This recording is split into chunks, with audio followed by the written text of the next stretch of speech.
Kisah pemburu. Seorang pemburu berangkat ke hutan dengan membawa busur dan tombak. Dalam hatinya dia berkhayal mau membawa hasil buruan yang paling besar, yaitu seekor rusa. Cara berburu pun tidak pakai anjing pelacak atau jaring penyerat, tapi menunggu di balik sebatang pohon yang memang sering dilalui oleh binatang-binatang buruan.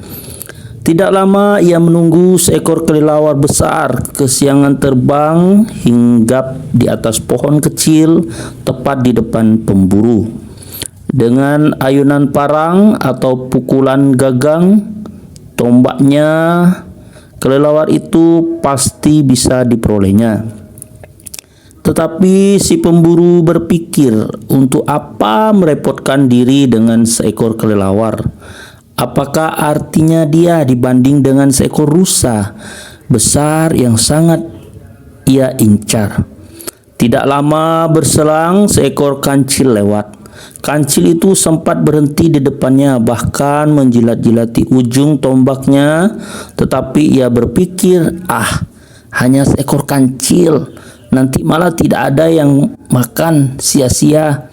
Agak lama pemburu menunggu, tiba-tiba terdengar langkah-langkah kaki binatang mendekat. Pemburu pun mulai siaga penuh, tetapi ternyata kijang.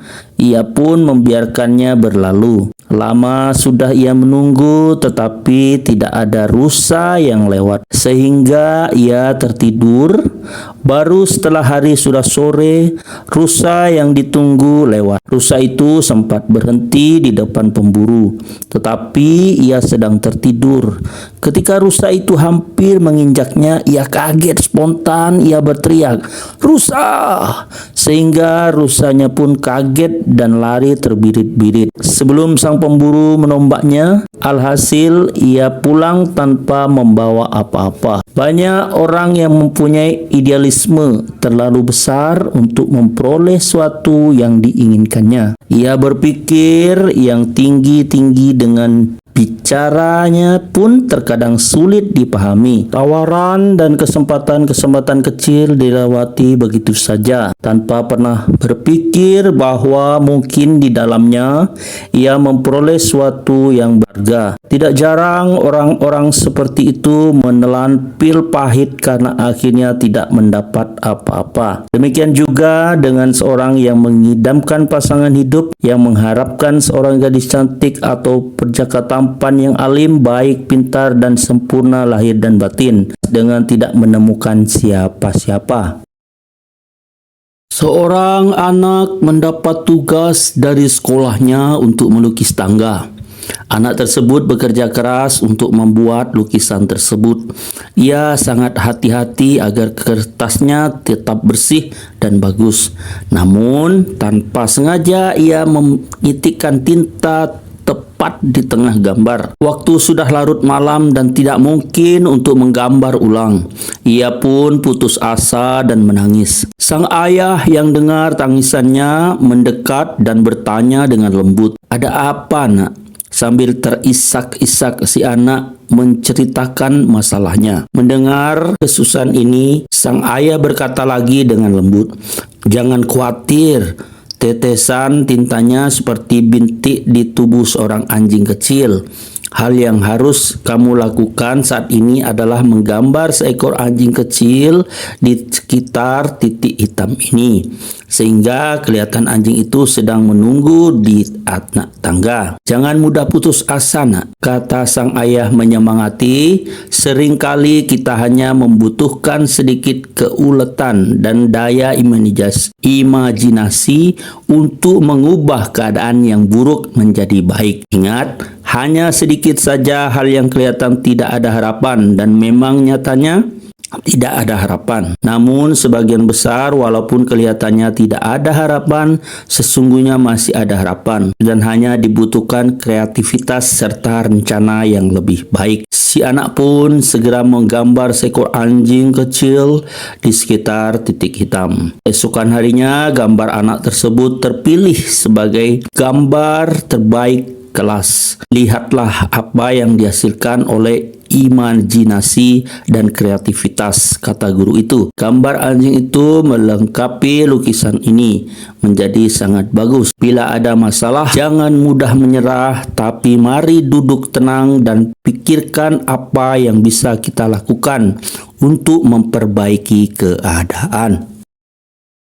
Burung Raja Wali di tengah hutan belantara di atas sebuah pohon yang tinggi, besar dan berdaun lebat. Bersaranglah seekor burung Raja Wali. Dalam sarang tersebut terdapat beberapa telur siap menetas. Pada suatu hari datanglah angin kencang yang menerjang pohon tersebut sehingga satu dari telur Raja Wali tersebut jatuh. Namun beruntung telur tersebut jatuh tepat di atas sarang seekor ayam hutan sehingga tidak pecah. Kemudian telur tersebut menggelinding menyatu dengan telur-telur ayam yang sedang dirami sang induk. Hari berganti hari, akhirnya telur Raja Wali tersebut menetas bersama telur-telur ayam lainnya. Jalani hari-hari baru dengan anak ayam yang lain dengan rukun dan ceria. Kemana-mana mereka bersama mencari makan dan bermain menelusuri pelosok hutan.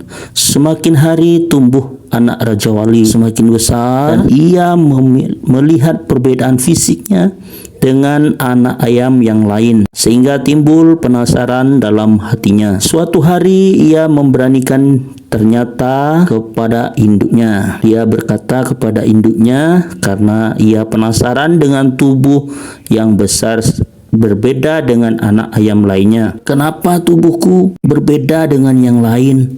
Kenapa tubuhku lebih besar dan sayapku lebih lebar? Namun sang induk ayam enggan menjawab pertanyaan itu. Akhirnya anak Raja Wali pun hanya bisa diam dengan rasa ingin tahu yang terpendam di dada. Lama-kelamaan ia pun tak lagi menghiraukan penasarannya itu. Suatu ketika ia melihat seekor Raja Wali sedang terbang tinggi di angkasa. Oh, betapa indah hebatnya Raja Wali itu, terbang menjelajah di angkasa. Alangkah gagahnya, gumam dalam hatinya. Ia pandangi Raja Wali yang sedang terbang dengan kagum. Sejak saat itu ia sering menyendiri dan merenung. Ia ingin sekali bisa terbang seperti Raja Wali tersebut. Beberapa hari kemudian ia kemukakan keinginannya untuk bisa terbang pada sang induk ayam. Namun dengan ketus sang induk ayam berkata, "Kamu hanya seekor anak ayam, mana mungkin bisa terbang seperti Raja Wali. Kamu jangan mimpi yang aneh-aneh, nak." Tak peduli dengan apa yang dikatakan sang induk, ia pun berusaha mengepakkan sayapnya. Tapi setiap kali ia berlatih terbang, maka anak ayam lain mengejeknya dan berkata, "Kamu ingin terbang? Hahaha, kamu gila. Kamu kan anak ayam, mana mungkin bisa terbang." Mendengar itu, semua anak Raja Wali pun menjadi sedih dan patah semangat. Lambat laun ia pun melupakan impiannya untuk bisa terbang. Akhirnya ia pun hidup dengan pikiran seekor ayam, menjalani kehidupan laksana seekor ayam, dan akhirnya mati pun sebagai seekor ayam. Sungguh malang nasibnya. Sebenarnya kita semua adalah anak Raja Wali, sama seperti anak Raja Wali tersebut. Sesungguhnya kita bisa terbang tinggi menjelajah angkasa dengan gagah perkasa. Sesungguhnya kita terlahir sebagai anak Raja Wali dan memiliki potensi naluriah sebagai seekor Raja Wali yang gagah perkasa. Namun malangnya kita hidup di lingkungan ayam, mengadopsi pikiran-pikiran ayam, dan akhirnya hidup sebagai seekor ayam. Kita dengan kejam mengubur impian-impian kita untuk bisa terbang di angkasa sebagai Raja Wali sebagaimana mestinya. Kita terlalu pasrah dengan keadaan dan akhirnya mati membusuk sebagai seekor ayam. Kita benar-benar ingin terbang, kita harus berani mengepakkan sayapnya dan melompat. Tak peduli sebanyak apa kita jauh, maka sebanyak itu pula kita melompat lagi. Percayalah, kita pasti bisa karena kita adalah anak Raja Wali. Kalau kita benar-benar ingin terbang, kita harus berani keluar dari konteks seorang ayam dan berpikir dengan konteks Raja Wali. Yakinlah, kita pasti bisa karena kita adalah anak Raja Wali. Alkisah seorang pedagang kayu menerima lamaran seorang pekerja untuk menebang pohon di hutannya. Karena gaji yang dijanjikan dan kondisi kerja yang bakal terima sangat baik, sehingga si calon penebang pohon itu pun berakat untuk bekerja sebaik mungkin. Saat mulai bekerja, majikan memberikan sebuah kapak dan menunjukkan area yang harus diselesaikan dengan target waktu yang telah ditentukan kepada si penebang pohon. Hari pertama bekerja, dia berhasil menebang pohon 8 batang pohon. Sore hari mendengar hasil kerja si penebang, majikan terkesan dan memberi pujian dengan tulus. Hasil kerjamu luar biasa. Saya kagum dengan kemampuanmu menebang pohon-pohon itu. Belum pernah ada yang sepertimu sebelum ini. Teruskan bekerja seperti itu. Sangat termotivasi pujian. Keesokan hari penebang bekerja lebih keras, tapi dia hanya berhasil merobohkan 7 batang pohon. Hari ketiga dia bekerja lebih keras lagi,